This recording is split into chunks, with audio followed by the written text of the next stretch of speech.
बंधु मैंने आज भिडियो रे आमे माने जानिबा जे 2025 मसीहा को आपण किपरि आपणक पई अधिक शुभमय करि परिबे। एही वर्ष 2025 रो प्रथम दिन रे अर्थात जनवरी मासर प्रथम दिन रे केउ सामग्री आपण निज घर को किणिकी आनिबा द्वारा संपूर्ण वर्षटी रे आपणक गृह रे धनर वर्षा हेबो, अर्थात आपणक गृह रे दारिद्र्यता किंबा धनर अभाव देखा देबो नाही। आपणक जीवन रे सुख समृद्धि वैभव ऐश्वर्य एसबु भरी रहिबो। तेबे बंधु माने एपरि बहुत किछि सामग्री रहिछि जहा आपण नुआ वर्षर प्रथम दिन रे निजर घर को किणी आनी परिबे। कारण एही सबु सामग्री आपण निजर घर को किणिकी आनिबा द्वारा आपणक जीवन रे बहुत सकारात्मक परिवर्तन होइथाय। तो बंधु माने आजिर एही भिडियो रे मु आपणको 5टी रु 7टी जिनिस कहिबी। तो एसबु मध्यरु आपण कोनोसी गोटिए वस्तु निजर घर को नै आसंतु। तो बंधु माने आसंतु जानिबा आपण 2025 मसियार प्रथम दिन रे किबा जनवरी मासरे आपणकर निज घर को केउ जिनिस आनिबा द्वारा आपणकर आध्यात्मिक उन्नति हेबो। एहा सहित आपणकर घर धन धान्य रे भरि जीवो। बंधु माने आपण माने जानती जे एही कली जुगरे जति आपणक पाखरे प्रचुर मात्रा रे धन अछि तेबे जाई आपण सम्मानर पात्र होइथांती। समाज रे आपणकर सम्मान रहिथाय, आपणकर एक प्रतिष्ठा रहिथाय। आपणक पाखरे जेते ज्ञान थिले मध्य आपण जेते बड़ व्यक्ति होइथिले मध्य जदि आपणक पाखरे धन नाही तो लोक माने आपणकर कथा को गुरुत्व देई नथांती, आपणक ऊपर हसी थांती। बंधु माने एमिति भी देखिथिबे जे जेउ व्यक्ति वर्तमान भिकारी भी थिबो जदि केबे भी से राजा होई जाय तेबे तार भिकारी अवस्था को लोक भूली जाय थांती, ताको लोक राजा ही सम्मान देई थांती। एवं जदि जणे राजा भिकारी बनी जाय थांती सेतेबेले तांको पाखरे आ राजार सम्मान न थाए, लोक माने तांको भिकारी बळी ही व्यवहार देखाई थांती। तो आजिर दुनिया रे धन ही मनुष्य पई सर्वश्रेष्ठ पालटी जाइछि। धन अनुसार ही मनुष्यर सम्मान को मपा जाय थाए, ताको इज्जत दिया जाय थाए। तेबे बंधु माने आमे तो परिश्रम करिकी धन उपार्जन करिबा, तो प्रत्येक व्यक्ति परिश्रम मध्य करिबा उचित। तेबे परिश्रम करिबा सहित किछि एपरि द्रव्य रहिछि जहाको जदि आपण घर को नै आसंती तो आपणक पई धन रोजगार अनेक रास्ता खोली जाई थाए एवं आपणको एक जगह रे 100 टंका मिली थाए, अर्थात आपणकर धन रे वृद्धि होई थाए। तेबे आसंतु जानिबा नुआ वर्ष दिन केउ द्रव्य किणी आनिबा द्वारा आपणक गृह रे बहुत शीघ्र धन धान्य रे भरपूर होई जिवो। एहा सहित आपणक गृह रे सुख शांतिर वातावरण मध्य रहिबो। तेबे बंधु माने भिडियोटी रे आगो को बढ़िबा पूर्वरु आपण माने भिडियोटी को लाइक करी चैनल टी को सब्सक्राइब करि दियंतु एवं कमेंट बॉक्स रे श्रद्धा एवं भक्तिर सहित जय मां लक्ष्मी निश्चय लिखंतु। तेबे बंधु माने प्रथम जिनिसटी हेउची सुआर चित्र। आपण काहेकि नुआ वर्षर प्रथम दिन रे निज घर को सुआर चित्र आनिबा उचित। तेबे बंधु माने एहा पछरे एक कारण रहिछि। बंधु माने जदि आपणक घरे छोट पिला अछंती एवं सेमाने पाठ पढ़ारे मन देउ नाहंती, पाठ पढ़ारे सेमानकर मन लागु नाही किबा आपण जदि निजे कोनोसी जॉब पई प्रिपेयर हेउछंती, आपणको कोनोसी भल जॉब पई प्रिपेयर हेबार अछि तो आपण निज घर को एही नुआ वर्ष दिन सुआर फोटो चित्र निश्चय आनंतु एवं घरर उत्तर दिगरे आपण सुआर चित्र लगांतु। एपरि माना जाए जे जदि आपण नुआ वर्षर प्रथम दिन रे सुआर चित्र को आनी निज घरर उत्तर दिगर कांथरे लगाउछंती, एपरि करिबा द्वारा आपणकर पिला पाठ पढ़ारे मन देइथाए, तार मन एकाग्र होइथाए एवं गृहरे समस्त सदस्य मानक मध्यरे भल पाइबा मध्य बढ़िथाए, एकता बढ़िथाए, आपणको सौभाग्य प्राप्ति होइथाए। सुआ को दारिद्र्यतार नाशक बोली कहा जाय थाए। जदि आपणक गृहर कोनोसी सदस्य अनेक दिन धरी कोनोसी रोगरे पीड़ित अछंती किंबा आपणक गृहरे दारिद्र्यता लागि रहुछि, वास्तुशास्त्र अनुसार सुआ को अत्यंत शुभ बोली माना जाइछि। जेउठारे सुआर चित्र रहिथाए सेठारे केबे भी धनर अभाव होई न थाए। तो सेथि पय बंधु माने नुआ वर्ष दिन आपण घर को सुआर चित्र निश्चय आनंतु। एबे आसंतु जानिबा द्वितीय सामग्रीटी कोन। तेबे द्वितीय सामग्रीटी हेउछि शंख। बंधु माने हमर हिंदू शास्त्र रे शंख को बहुत पवित्र बोली माना जाय थाए। तेबे एपरि काहेकि माना जाय थाए? कारण समुद्र मंथन समय रे शंखर उत्पत्ति होइथिला एवं 14टी रत्न मध्यरे शंखर गणना मध्य होइथाए। ଶଙ୍ଖକୁ ସ୍ୱୟଂ ଭଗବାନ ବିଷ୍ଣୁ ନିଜ ହସ୍ତରେ ଧାରଣ କରିଥାନ୍ତି ଏବଂ ଶଙ୍ଖରେ ମା ଲକ୍ଷ୍ମୀଙ୍କର ମଧ୍ୟ ନିବାସ ହୋଇଥାଏ।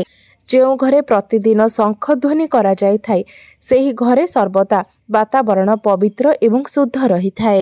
ସେହି ଘରରେ ଯାହା ବି କିଛି ନକାରାତ୍ମକ ଶକ୍ତି ରହିଥାଏ ସେସବୁର ନାଶ ହୋଇଯାଇଥାଏ। ନୂଆ ବର୍ଷ ଦିନ ଯଦି ଆପଣ ନିଜ ଘରକୁ ଶଙ୍ଖ କିଣିକି ଆଣୁଛନ୍ତି ତ ଭଗବାନ ଶ୍ରୀ ବିଷ୍ଣୁଙ୍କ ସହିତ ମା ଲକ୍ଷ୍ମୀ ମଧ୍ୟ ଆପଣଙ୍କ ଗୃହରେ ନିବାସ କରିଥାନ୍ତି। ବିଶେଷ କରି ନୂଆ ବର୍ଷର ପ୍ରଥମ ଦିନ ନିଜ ଘରେ ଆପଣ ଶଙ୍ଖ ଧ୍ୱନି କରିବା ଉଚିତ, ଯାହାଫଳରେ ପୁରା ବର୍ଷଟି ଆପଣଙ୍କ ପାଇଁ ଶୁଭମୟ ରହିବ। ବନ୍ଧୁମାନେ, ଘରେ ଶଙ୍ଖ ରଖିବା ଦ୍ୱାରା ଯଦି ପିଲା ଚିଡ଼ଚିଡ଼ ହେଉଥାଏ ତ ସେ ମଧ୍ୟ ଶାନ୍ତ ହୋଇଥାଏ ଏବଂ ଯଦି ଆପଣଙ୍କ ଗୃହରେ କୌଣସି ପ୍ରକାରର ତନ୍ତ୍ର ଶକ୍ତିର ପ୍ରୟୋଗ ହୋଇଥାଏ ତେବେ ତାହାକୁ ମଧ୍ୟ ଶଙ୍ଖ ନଷ୍ଟ କରିଦେଇଥାଏ। ଏହା ବ୍ୟତୀତ ମା ଲକ୍ଷ୍ମୀଙ୍କର ଆପଣଙ୍କ ଗୃହରେ ସ୍ଥାୟୀ ନିବାସ ମଧ୍ୟ ଶଙ୍ଖ ଦ୍ୱାରା ହିଁ ହୋଇଥାଏ। ଅର୍ଥାତ୍ ଆପଣଙ୍କ ଗୃହରେ ଯଦି ଶଙ୍ଖ ରହିଥାଏ ତେବେ ମା ଲକ୍ଷ୍ମୀ ମଧ୍ୟ ଆପଣଙ୍କ ଗୃହରେ ସ୍ଥାୟୀ ନିବାସ କରିଥାନ୍ତି। ଏହା ବ୍ୟତୀତ ଆପଣଙ୍କ ଗୃହରେ ଯଦି ଅଯଥା ଖର୍ଚ୍ଚ ଅଧିକ ହୋଇଥାଏ, ଆୟ ଅପେକ୍ଷା ଆପଣଙ୍କ ଗୃହରେ ବ୍ୟୟ ଅଧିକ ହୋଇଥାଏ ତେବେ ଏହାକୁ ମଧ୍ୟ ଶଙ୍ଖ ନିୟନ୍ତ୍ରଣ କରିଦେଇଥାଏ। ଶଙ୍ଖ ଆପଣଙ୍କର ଅତିରିକ୍ତ ଖର୍ଚ୍ଚକୁ ରୋକିବାର କାର୍ଯ୍ୟ କରିଥାଏ, ଯାହାଫଳରେ ଆପଣଙ୍କ ଗୃହରେ କେବେ ବି ଧନର ଅଭାବ ହୋଇନଥାଏ ଏବଂ ଗୃହରେ ସର୍ବଦା ଶାନ୍ତିର ପରିବେଶ ରହିଥାଏ। ତ ନୂଆ ବର୍ଷର ପ୍ରଥମ ଦିନରେ ଆପଣ ନିଶ୍ଚିତ ଭାବରେ ନିଜ ଘରକୁ ଶଙ୍ଖ କିଣିକି ଆଣନ୍ତୁ।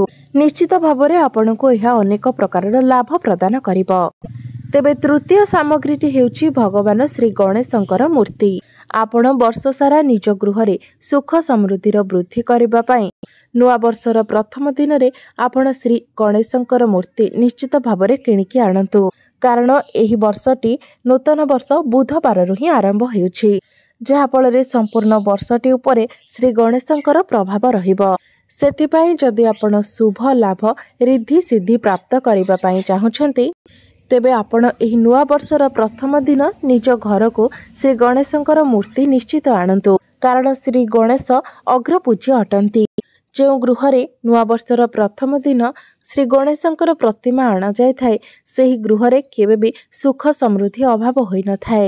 ଶ୍ରୀ ଗଣେଶଙ୍କୁ ରିଦ୍ଧି ସିଦ୍ଧିଙ୍କର ସ୍ୱାମୀ କୁହାଯାଇଥାଏ, ଶୁଭ ଲାଭଙ୍କର ପିତା କୁହାଯାଇଥାଏ। ଶ୍ରୀ ଗଣେଶଙ୍କୁ ମଙ୍ଗଳକାରୀ ସ୍ୱରୂପ ମାନାଯାଇଥାଏ, ବିଘ୍ନହର୍ତ୍ତା ମାନାଯାଇଥାଏ। ଶ୍ରୀ ଗଣେଶ ସର୍ବଦା ମଙ୍ଗଳ ପ୍ରଦାନ କରିଥାନ୍ତି। ତ ଆପଣମାନେ ମଧ୍ୟ ଯଦି ଚାହୁଁଛନ୍ତି ଯେ ଆପଣଙ୍କ ଜୀବନରେ ଥିବା ସମସ୍ତ ବାଧାବିଘ୍ନ ଦୂର ହୋଇଯାଉ, ଆପଣଙ୍କର ଜୀବନରେ ମଙ୍ଗଳ ଆସୁ, ତ ସେଥିପାଇଁ ଆପଣମାନେ ନିଶ୍ଚିତ ଭାବରେ ନୂଆବର୍ଷର ପ୍ରଥମ ଦିନରେ ନିଜର ଘରକୁ ଶ୍ରୀ ଗଣେଶଙ୍କର ପ୍ରତିମା କିମ୍ବା ଫଟୋ ନିଶ୍ଚିତ ଭାବରେ ଆଣନ୍ତୁ। ଚତୁର୍ଥ ସାମଗ୍ରୀଟି ହେଉଛି ତୁଳସୀ ଗଛ। ବନ୍ଧୁମାନେ, ଆମର ହିନ୍ଦୁ ଧର୍ମରେ ତୁଳସୀ ଗଛକୁ ବହୁତ ହି ଅଧିକ ପବିତ୍ର ମାନାଯାଇଥାଏ। ତୁଳସୀ ଗଛକୁ ମା ଲକ୍ଷ୍ମୀଙ୍କର ସ୍ୱରୂପ ମାନାଯାଇଥାଏ।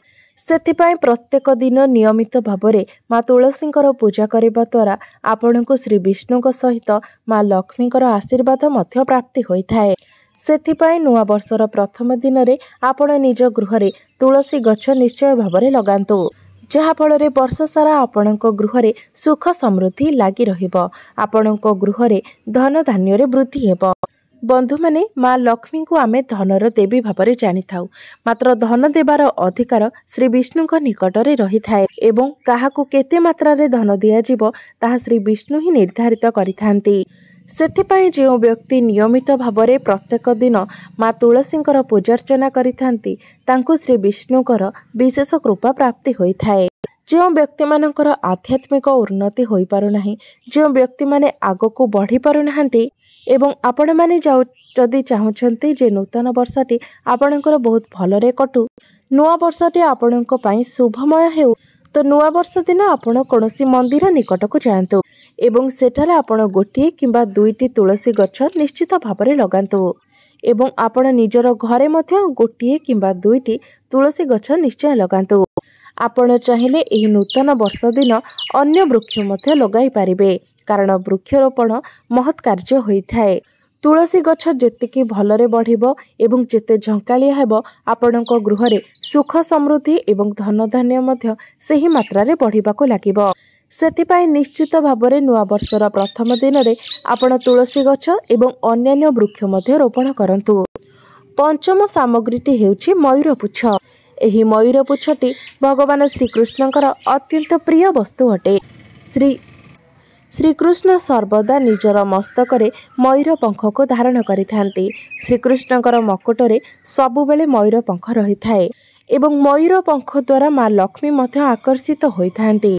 ତ ନୂଆ ବର୍ଷ ଦିନ ଆପଣ ନିଜ ଘରକୁ ମୟୂର ପୁଚ୍ଛ କିଣିକି ଆଣନ୍ତୁ ଏବଂ ଏହାକୁ ଆପଣ ନିଜ ଘରର ଉତ୍ତର ଦିଗର କାନ୍ଥରେ ଲଗାଇ ଦିଅନ୍ତୁ। ଆପଣ ଯଦି ନିଜ ଘରର ଉତ୍ତର ଦିଗରେ ମୟୂର ପୁଚ୍ଛ ଲଗାଉଛନ୍ତି ତ ଏହା ଆପଣଙ୍କ ଘରେ ଥିବା ସମସ୍ତ ପ୍ରକାରର ନକାରାତ୍ମକ ଶକ୍ତିକୁ ଟାଣି ବାହାର କରିଦେଇଥାଏ ଏବଂ ଆପଣଙ୍କ ଗୃହରେ ଧନ ଧାନ୍ୟରେ ମଧ୍ୟ ବୃଦ୍ଧି କରିଥାଏ। ଷଷ୍ଠ ସାମଗ୍ରୀଟି ହେଉଛି ଚାନ୍ଦିର ହାତୀ। ଯଦି ଜ୍ୟୋତିଷ ଶାସ୍ତ୍ର ଅନୁସାରେ ଆପଣ ନିଜ ଘରକୁ ନୂଆ ବର୍ଷର ପ୍ରଥମ ଦିନରେ ଚାନ୍ଦିର ହାତୀ କିଣିକି ଆଣୁଛନ୍ତି ତ ଆପଣଙ୍କର ବ୍ୟାପାର ଏବଂ ଚାକିରି କ୍ଷେତ୍ରରେ ବହୁତ ଅଧିକ ଉନ୍ନତି ହୋଇଥାଏ। ଗୃହରେ ସର୍ବଦା ସୁଖ ଶାନ୍ତିର ବାସ ହୋଇଥାଏ। ଯଦି ଆପଣ ଚାହୁଁଛନ୍ତି ଯେ ଆପଣଙ୍କ ଗୃହରେ ସର୍ବଦା ସୁଖ ଶାନ୍ତିର ବାସ ହେଉ ତ ନିଶ୍ଚିତ ଭାବରେ ଆପଣ ନିଜ ଘରକୁ ଚାନ୍ଦିର ହାତୀ କିଣିକି ନେଇକି ଆସନ୍ତୁ, ଯାହାଫଳରେ ଆପଣଙ୍କ ଗୃହରେ ସଦା ସର୍ବଦା ସୁଖ ସମୃଦ୍ଧି ଏବଂ ବୈଭବ ଭରି ରହିବ। ସପ୍ତମ ବସ୍ତୁଟି ହେଉଛି ଧାତୁରେ ନିର୍ମିତ କଇଁଛ। ଆପଣ ଚାହିଁଲେ ଚାନ୍ଦିରେ ନିର୍ମିତ କଇଁଛ ଆଣିପାରିବେ କିମ୍ବା ପିତ୍ତଳରେ ନିର୍ମିତ କଇଁଛ ମଧ୍ୟ ଆପଣ ଘରକୁ ଆଣିପାରିବେ। ଏହାକୁ ବହୁତ ଶୁଭ ମାନାଯାଇଥାଏ ଏବଂ ଏହାକୁ ଆପଣ ଉତ୍ତର ଦିଗରେ ସ୍ଥାପନ କରନ୍ତୁ। ତ ବନ୍ଧୁମାନେ, ଯଦି ଆପଣ ଧନର ଅଭିଳାଷ ରଖିଛନ୍ତି ତେବେ ଏହାକୁ ଆପଣ ଉତ୍ତର ଦିଗରେ ରଖନ୍ତୁ। ଯଦି ଆପଣ ସୁଖ ଶାନ୍ତିର କାମନା କରୁଛନ୍ତି ତ ଏହାକୁ ଆପଣ ପୂର୍ବ ଦିଗରେ ରଖନ୍ତୁ ଏବଂ ଯଦି ଆପଣ ଉତ୍ତମ ସ୍ୱାସ୍ଥ୍ୟର ପ୍ରାପ୍ତି ଚାହୁଁଛନ୍ତି ତ ଏହାକୁ ଆପଣ ପଶ୍ଚିମ ଦିଗରେ ସ୍ଥାପନ କରନ୍ତୁ। ତ ବନ୍ଧୁମାନେ, ଯେତେବେଳେ ଆପଣ ଧାତୁର କଇଁଛ ଘରକୁ ଆଣୁଛନ୍ତି ତ ସର୍ବପ୍ରଥମେ ଏହାକୁ ଆପଣ ଗଙ୍ଗା ଜଳରେ ଭଲ ଭାବରେ ସ୍ନାନ କରାଇ ନିଅନ୍ତୁ। ତାପରେ ଆପଣ ଗାୟତ୍ରୀ ମନ୍ତ୍ରର ପାଠ କରନ୍ତୁ, ମା ଲକ୍ଷ୍ମୀଙ୍କର ମନ୍ତ୍ର ଜପ କରନ୍ତୁ, ଯାହାଫଳରେ କଇଁଛଟି ଅଭିମନ୍ତ୍ରିତ ହୋଇଯିବ। ତାପରେ ଆପଣ ନିଜର କାମନା ଅନୁସାରେ ଏହାକୁ ସେହି ଦିଗରେ ଆପଣ ସ୍ଥାପନ କରନ୍ତୁ। ଯଦି ଆପଣ ଏହାକୁ ଉତ୍ତର ଦିଗରେ ରଖୁଛନ୍ତି ତ ଆପଣଙ୍କ ଗୃହରେ ଏହା ଧନ ବୃଦ୍ଧି କରାଇଥାଏ। ତେବେ ସପ୍ତମ ଜିନିଷଟି ହେଉଛି ଗୋମତୀ ଚକ୍ର। ବନ୍ଧୁମାନେ, ଗୋମତୀ ଚକ୍ରଟି ଗୋଟିଏ ସାଧାରଣ ପଥର ପରି ଦେଖାଯାଇଥାଏ। ବନ୍ଧୁମାନେ, ଘରେ ଗୋମତୀ ଚକ୍ର ରଖିବା ଦ୍ୱାରା ଆପଣଙ୍କୁ ଶତ୍ରୁ ଭୟ ଲାଗିନଥାଏ। ଆପଣ ଯଦି ସଧବା ନାରୀ ଅଟନ୍ତି ଏବଂ ନିଜ ସିନ୍ଦୁର ଡବାରେ ଆପଣ ଗୋଟିଏ ଗୋମତୀ ଚକ୍ର ରଖୁଛନ୍ତି ତ ଏହା ଆପଣଙ୍କର ସ୍ୱାମୀଙ୍କୁ ସମସ୍ତ ବିପଦରୁ ରକ୍ଷା କରିଥାଏ। ଆପଣଙ୍କ ମଧ୍ୟରେ ଭଲ ପାଇବା ବଢ଼ିଥାଏ। ଆପଣ ଚାହିଁଲେ 11ଟି ଗୋମତୀ ଚକ୍ରକୁ ହଳଦିଆ କପଡ଼ାରେ ବାନ୍ଧି ମା ଲକ୍ଷ୍ମୀଙ୍କ ନିକଟରେ ପୂଜାର୍ଚ୍ଚନା କରି ନିଜର ଧନ ରଖୁଥିବା ସ୍ଥାନରେ ମଧ୍ୟ ରଖିପାରିବେ, ଯାହାଫଳରେ ଆପଣଙ୍କ ଗୃହରେ ଧନ ଧାନ୍ୟରେ ବୃଦ୍ଧି ହେବ ଏବଂ ଗୃହରେ କେବେ ବି ଧନର ସମସ୍ୟା ଦେଖାଦେବ ନାହିଁ। ତେବେ ଅନ୍ୟ ଗୋଟିଏ ବସ୍ତୁ ହେଉଛି ଏକ ଆଖି ବାଲା ନଡ଼ିଆ। ବନ୍ଧୁମାନେ, ଏକ ଆଖି ବାଲା ନଡ଼ିଆ ବହୁତ ହି ବିରଳ ହୋଇଥାଏ। ଏହା ଆପଣଙ୍କୁ ସହଜରେ ମିଳିନଥାଏ। ତ ଯଦି ଆପଣଙ୍କୁ ଏକ ଆଖି ବାଲା ନଡ଼ିଆ ମିଳିଯାଉଛି ତ ଆପଣ ନିଜକୁ ଭାଗ୍ୟବାନ ମନେ କରିବା ଉଚିତ। ଏହା ଅତ୍ୟନ୍ତ ହିଁ ଚମତ୍କାରୀ ନଡ଼ିଆ ହୋଇଥାଏ।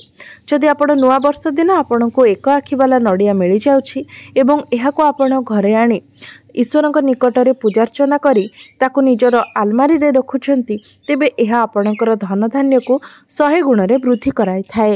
ତେବେ ବନ୍ଧୁମାନେ, ଯଦି ଆପଣ କେବେ ନଡ଼ିଆ କିଣୁଛନ୍ତି କିମ୍ବା ଆପଣ ନିଜ ଗଛରୁ ନଡ଼ିଆ ସଂଗ୍ରହ କରିବା ବେଳେ ଅଚାନକ ଭାବରେ ଆପଣଙ୍କୁ ଏକ ଆଖି ବାଲା ନଡ଼ିଆ ମିଳିଯାଉଛି ତେବେ ଏହା ଆପଣଙ୍କୁ ଅଧିକ ଶୁଭ ପରିଣାମ ଦେଇଥାଏ। ତ ଆପଣ ଯଦି କେବେ ବି ଏକ ଆଖି ବାଲା ନଡ଼ିଆ ପାଉଛନ୍ତି ତ ତୁରନ୍ତ ଏହାକୁ ଆପଣ ହାତଛଡ଼ା ନ କରି ନିଜ ଘରକୁ ନେଇ ଆସିବା ଉଚିତ ଏବଂ ଏହାକୁ ଆପଣ ଠାକୁରଙ୍କ ନିକଟରେ ପୂଜା କରି ନିଜର ଆଲମାରିରେ ରଖିବା ଉଚିତ। ଏହି ଏକ ଆଖି ବାଲା ନଡ଼ିଆକୁ ମା ଲକ୍ଷ୍ମୀଙ୍କର ସ୍ୱରୂପ ବୋଲି ମାନାଯାଇଥାଏ। ତ ବନ୍ଧୁମାନେ, ଏହି ଭିଡ଼ିଓରେ ମୁଁ ଆପଣଙ୍କୁ ଯେତୋଟି ସାମଗ୍ରୀ ବିଷୟରେ କହିଲି ତା ମଧ୍ୟରୁ କୌଣସି ଗୋଟିଏ ଆପଣ ନିଶ୍ଚିତ ଭାବରେ ନୂଆବର୍ଷ ଦିନ ନିଜର ଘରକୁ ନେଇ ଆସନ୍ତୁ, ଯାହାଫଳରେ ସମ୍ପୂର୍ଣ୍ଣ ବର୍ଷଟି ଆପଣଙ୍କ ପାଇଁ ମଙ୍ଗଳମୟ ରହିବ, ଆପଣଙ୍କର ଆର୍ଥିକ ସ୍ଥିତିକୁ ମଜବୁତ କରିବ ଏବଂ ଗୃହରେ ସୁଖ ସମୃଦ୍ଧି ମଧ୍ୟ ବଢ଼ାଇବ। ତେବେ ବନ୍ଧୁମାନେ, ମୋର ଏହି ଭିଡ଼ିଓଟି ଯଦି ଆପଣମାନଙ୍କୁ ଭଲ ଲାଗିଥାଏ ତେବେ ଭିଡ଼ିଓଟିକୁ ଲାଇକ୍ କରି ଚ୍ୟାନେଲଟିକୁ ସବସ୍କ୍ରାଇବ୍ କରିଦେବେ ଏବଂ କମେଣ୍ଟ ବକ୍ସରେ ଭକ୍ତି ଏବଂ ଶ୍ରଦ୍ଧାର ସହିତ ଜୟ ମା ଲକ୍ଷ୍ମୀ, ଜୟ ଶ୍ରୀ ବିଷ୍ଣୁ ନିଶ୍ଚୟ ଲେଖିବେ।